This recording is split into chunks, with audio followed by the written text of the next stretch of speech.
is Dr. Marissa May. In this video, we're going to take a look at some parallel lines cut by a transversal.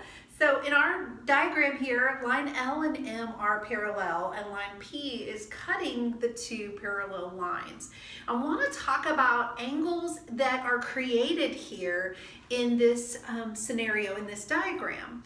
So when we name the angles, I want you to think about the location of them with regard to the parallel lines. For instance, if I have these two angles here and here, they are on the same side of the transversal and they are on the interior of the parallel lines. So we call these two angles same side interior angles. Next, let's look at an exterior angle. So maybe I have an angle that's on the outside of the parallel lines, here and here. Now, these two angles are on the outside or the exterior of the parallel lines, but they're on alternating sides of the transversal. So we call these alternating exterior angles. So when you're naming your angles with regard to parallel lines, I want you to think about where are they located with respect to the parallel lines. Are they interior or exterior?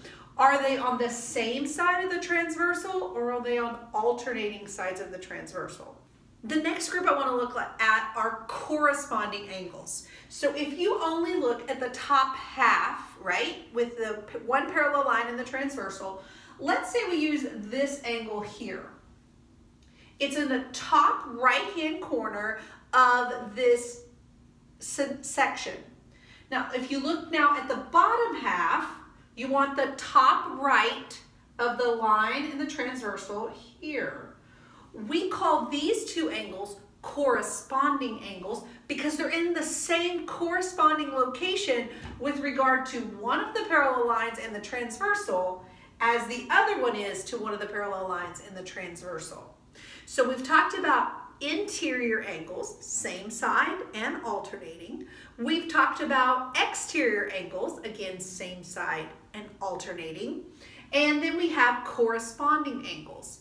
Now, the last group of angles I want to talk about are the vertical angles. Vertical angles happen across two lines intersecting. So you see I have an angle here and across from it is another. These are called vertical angles. You can have another group of vertical angles here and here. Again, it only requires two lines intersecting and our vertical angles then are created. So you have a lot of angles here with different naming conventions. I really want you to think about how they're named so you can determine if they are congruent or if they are supplementary.